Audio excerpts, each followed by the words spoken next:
So what happened in Fraser Valley real estate in 2024 and what's in the forecast for 2025? Hey guys, Scott Moe with the Moe Real Estate team here to get you guys up to date with our 2024 year in review and 2025 forecast Moe-Kit update. Here we go. Welcome back to those of you that do subscribe to our channel. Those that don't, what are you waiting for? Make sure you hit that subscribe button down below, hit that little bell icon so you get informed when we drop new videos. We are pretty consistent with these. We want to keep you guys updated as to what's going on. We also got some great content on different areas in White Rock, Langley, Surrey, Cloverdale, all different areas that we work. So make sure you check out our channel, browse our videos, and let me know if you have any questions about any of the videos or what it's like living here if you don't live here already. And if you don't know who we are, I'm Scott Moe with the Moe Real Estate team. We've been selling real estate in the Cloverdale, Surrey, Langley, White Rock areas for over 20 years, actually 22 years now. Sold thousands of homes. We've got a small team of agents helping our buyers and sellers out to make sure they get the best in service. Definitely know lots about the different areas. So if you're looking to buy or sell in the area, make sure you hit us up. Be happy to chat with you about options in terms of moving here and or selling. So let's get going. Let's first take a look at 2024 and then we'll look at 2025 and the forecast and see what's projected to happen, what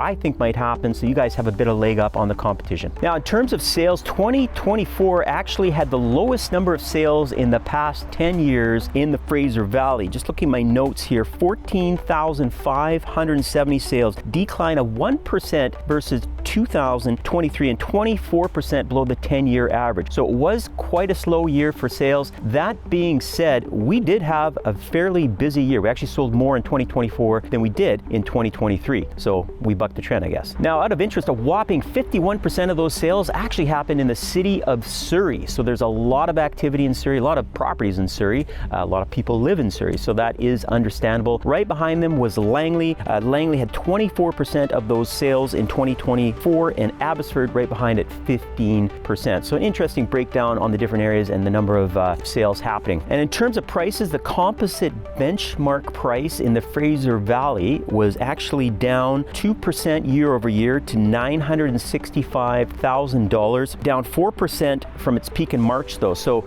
that brings up my next kind of segue here into what happened with us in 2024, and that is what happened. The year started out with a bang. It was fairly busy in January. It really got going in the spring. We started to see those multiple offers and things like that again. Prices spiked, went up, and then, we got to about April, May, into June, and things started to slow down like they usually do for the summer. And all of a sudden, we were in a slower market, really kind of tough selling, really had to work hard at pricing, marketing, things like that, things that we know about, doing this for 20 years, but I do like those kind of markets. And usually after the summer, things do start to pick up for the fall market, but this year kind of didn't. I mean, the thing is, interest rates were still fairly high. They did start coming down, but in the end, didn't really change a whole lot. That being said, end of November, December, we started to see a bit of an uptick in the phone calls, people, inquiring on property showings, and that really has taken off here in January. Just had our office meeting yesterday with all the agents at our RE/MAX office there, and actually starting to hear about a couple of situations where people are getting multiple offers. So they're,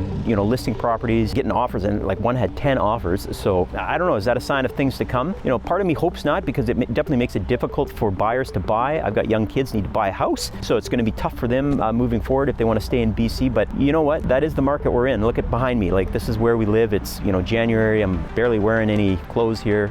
No, jacket and things like that. But it's a beautiful place to live, and unfortunately, that's kind of the market we're in. So we'll see where things go with that. Now, as for the changes right at the end of last year, from November to December, sales, December versus November, were down 13%. A seasonal thing that usually happens, so not surprising there, but up 19% from December of last year. So definitely a busier year at this time versus last year. So things are looking up, and like I say, that has continued into January here so far. Inventory was also down 23%, and that's sales to active listing ratio. So, are we in a buyer's market, seller's market, or balanced market? We ended the year at 16%, meaning we are in a balanced market overall in the Fraser Valley. Now, that's not to say that there aren't little pockets of sellers activity and buyers activity. Like I say, if you're interested in buying or selling, talk to us. We'll kind of fill you in depending on where you live, if it's a good time to sell or buy, and vice versa. So definitely differences out there. Now, in terms of breaking it down for the different types of homes, the HPI benchmark pricing breaks down for detached, townhomes, and apartments. apartments. Detached homes were down 0.1% versus November and up 0.9% versus a year ago, basically unchanged year over year. Townhomes decreased 0.9% versus November and up 0.3% over the year, and apartments decreased 0.4% versus November and also decreased 0.2% from 1 year ago. So they actually went down a little bit, but negligible really. It's pretty much a flat market in 2024. Things got going good, went up, came down a bit, and now they've kind of settled. And if, I'll get into it here, but with interest rates coming down and things like that, we're kind of expecting this activity to continue, and prices definitely, I do not think are going to go down. They're going to stay where they are or start to go up a little bit. Now the other, elephant in the room is, in terms of economy and things like that. I mean, we know interest rates are coming down, which is helping things. They're probably maybe not going to come down as much as we were thinking they were going to, just with some economic things going on. We've got the Prime Minister resigning here in Canada. We've got Donald Trump talking about tariffs in the United States, which could, affect our economy in a big way. So there's a few headwinds, as there always is. Nothing's ever for sure, but all in all, versus, a couple years ago, things are much, much better in terms of interest rates and buyers. The other big thing that did happen on December 15th was that new 30-year amortization. If you watch our last video, you would have learned about that. So now first-time buyers that are high ratio, so 20% down or less on a purchase, can now amortize their properties up to 30 years. So that really helps them get approved. Also, anyone, whether you're first time or not, buying brand new construction can also amortize over 30 years. So that's a big thing that just happened. And actually, it's talking to our in-house mortgage broker yesterday, and he was mentioning he's actually got a couple buyers in the past week here that couldn't get approved in like November, and now they can just because of this rule change. So it's definitely bringing more buyers into the market. Now, you've all been waiting, the 2025 forecast, what's going to happen? Well, if you ask me, I mean, I'm always positive, that's the way I am, but lower interest rates and, pent-up demand, things are going to start moving pretty good here, I think, this spring. So if you're thinking of buying, I don't know why you would wait. Rates have come down quite a bit. They will keep trickling down. Now is a great time to buy. There is a few deals out there, but like I say, we're starting to see some multiple offers and things like that. If you're a seller, inventory is a little bit on the low side, depending on what you're looking at. So I usually tell people, don't wait till March, April, May, like everyone else.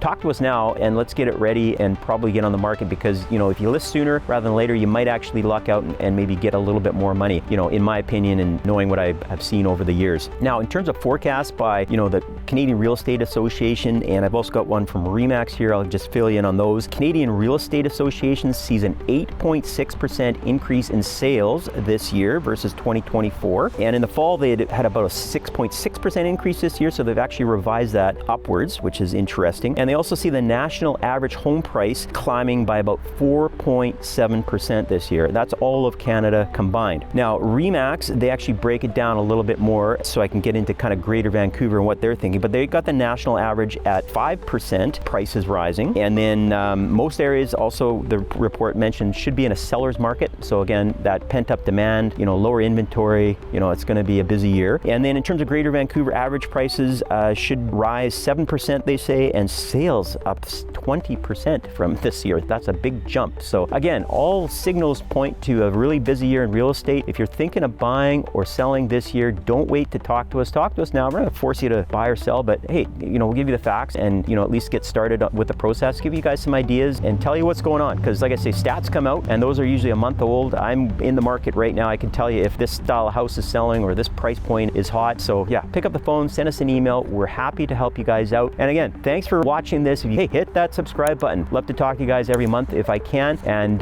yeah, we'll see you again soon. Goodbye from sunny White Rock Beach here. Well, White Rock Beach is down there, but a beautiful day here in January. And yeah, I think I might go down to the beach and maybe grab a coffee. So thanks for tuning in, and we'll see you again soon.